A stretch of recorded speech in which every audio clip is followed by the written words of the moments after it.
ಜೀವಮಾನದಲ್ಲಿ ನಾನು ಮರೆಯಲ್ಲ.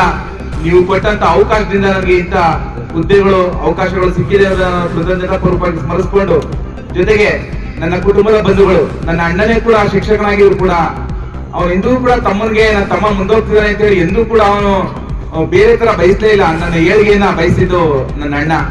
ಜೊತೆಗೆ ನನ್ನ ಕುಟುಂಬದ ಬಂಧುಗಳು ಕೂಡ ಬಹುಶಃ ನಾನು ನಮ್ಮ ಅಣ್ಣ 4:15ಗೆ ಶಾಲೆ ಮುಗಿಸ್ಕೊಂಡು 4:45ಗೆ ಮನೆಗೆ ಬಂದ್ರೆ ನಾನು ಪ್ರತಿದಿನ ಮನೆ ತಲುಪೋದು ರಾತ್ರಿ 10 ಗಂಟೆ ಆಗಿರ್ತದೆ ಸಂಘಟನೆ ತೊಡಗಿಸ್ಕೊಂಡು.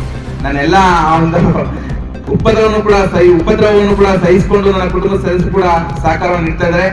ಜೊತೆಗೆ ನಾವೀಗಾಗಲೇ ಪದ್ಮೇಶ್ವರದಿಂದ ಏನು ನಾವು ಒಂದು ಒಡಂಬಡಿಕೆಯನ್ನು ಮಾಡ್ಕೊಂಡಿದ್ವಿ, ಆ ಒಡಂಬಡಿಕೆ ಇಡೀ ತಾಲೂಕಿನಲ್ಲಿ ಮಾದರಿ ಆಗುವ ರೀತಿಯಲ್ಲಿ ನಾವು ನಮ್ಮ ನಡವಳಿಕೆಯನ್ನು ನಡ್ಕೊಂಡಿದ್ವಿ. ಯಾರಿಗೂ ಕೂಡ ಅಧಿಕಾರ ಶಾಶ್ವತ ಅನ್ನೋದನ್ನ ನಾವು ತಿಳ್ಕೊಂಡು ಅಧಿಕಾರವನ್ನು ಹಂಚಿಕೆಯನ್ನು ಮಾಡಿಕೊಂಡು ಶಿಕ್ಷಕರ ಸೇವೆಯನ್ನು ಮಾಡಲಿಕ್ಕೆ ನಾವು ಕಟಿಬದ್ಧರಾಗಿದ್ವಿ. ಜೊತೆಗೆ ಇಡೀ ಶಿಕ್ಷಕರ ನಮ್ಮ ಸಂಘದ ಎಲ್ಲ ಪದಾಧಿಕಾರಿಗಳು ಕೂಡ ಶಿಕ್ಷಕರ ಸೇವೆಗೆ ನಾವು ಕಟಿಬದ್ಧರಾಗಿದ್ವಿ. ಜೊತೆಗೆ ತಾಲೂಕು ಕನ್ನಡ ಸಾಹಿತ್ಯ ಪರಿಷತ್ ಅಧ್ಯಕ್ಷನಾಗಿ ಕೂಡ ನಾನು 2ನೇ ಬಾರಿಗೆ ಆಯ್ಕೆಯಾಗಿರೋದು ಕೂಡ ನಾನು ಎಂದೂ ಕೂಡ ನಮ್ಮ ಶಿಕ್ಷಕ ಬಂಧುಗಳನ್ನ ನಾನು ಮರೆಯಲ್ಲ ಅನ್ನೋ ಮಾತನ್ನ ಹೇಳ್ತಾ, ಜೊತೆಗೆ ಡಿಸೆಂಬರ್ ತಿಂಗಳಲ್ಲಿ ನಡೆಯುವಂತಹ 30 ವರ್ಷಗಳ ನಂತರ ಮಂಡ್ಯದಲ್ಲಿ ಅಖಿಲ ಭಾರತ ಸಾಹಿತ್ಯ ಸಮ್ಮೇಳನ ನಡೀತಾ ಇದೆ. 1994 ಇಸ್ವಿಯಲ್ಲಿ ಅಖಿಲ ಭಾರತ ಸಾಹಿತ್ಯ ಸಮ್ಮೇಳನ ನಡೆದಿತ್ತು.